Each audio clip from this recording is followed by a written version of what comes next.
이 부분은요, 특별히 오늘날 이 권위 체계가 완전히 박살나버린 시대에 너무너무 중요한 메시지입니다. 여러분, 사단의 뜻 아까 설명했어요. 참소하는 자라는 말, 그 전에 대적하는 자. 특별히 뭐에 대적하느냐? 하나님의 권위에 대적하는 거예요. 하나님의 자리에 올라가려 한 겁니다. 이 하나님의 자리에 올라가려다가 타락한 천사 루시퍼, 루시엘, 그 마귀죠. 여기를 따르는 이 존재들, 천사들, 그들이 어둠의 영들이죠. 흑암의 세력들이죠. 그런데 이 마귀가 사람들을 미혹하면서 똑같은 패턴을 쓰죠. 그래서 하와를 미혹할 때 뭐라고 그래요? 너 선악과 먹으면 눈이 밝아져서 하나님처럼 될 거야. 하나님의 자리에 올라서려는 거죠. 여러분, 노아의 홍수 때 세상이 멸망을 당해요. 그 다음에 인종이 다시 번져나가요. 그들이 언어가 하나일 때 시날이라는 평지에 모여서 꾀를 내죠. 그 꾀가 뭐예요? 바벨탑을 쌓는 거죠.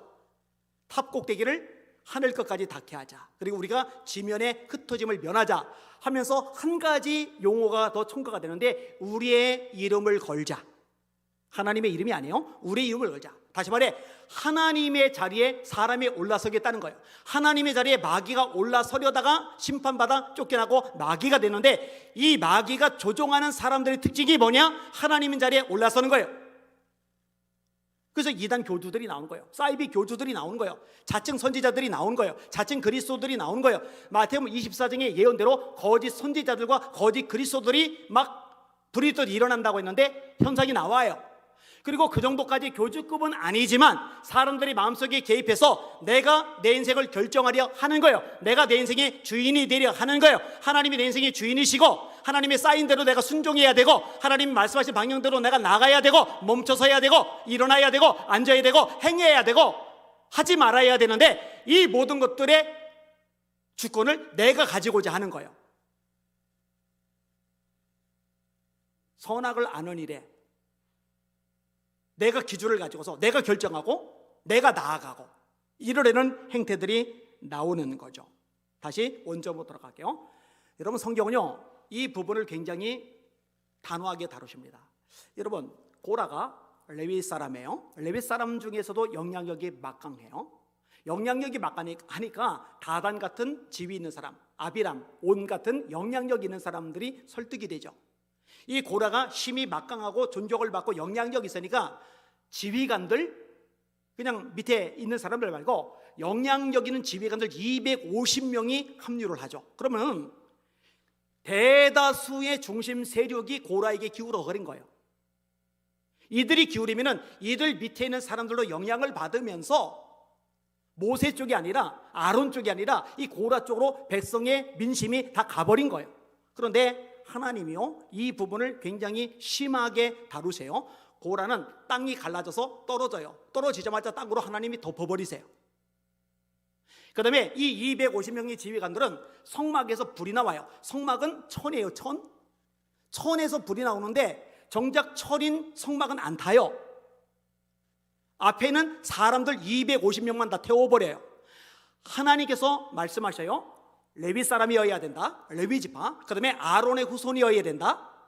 그 외의 사람들이 제사장 행세하려면 안 된다. 이걸 명확하게 하는 거예요. 하나님이 세우신 권위에 대해서 아주 명확하게 다루시는 거죠. 여러분, 이 부분을 아주 심플하게 명쾌하게 이해하고 있던 인물이 다윗입니다.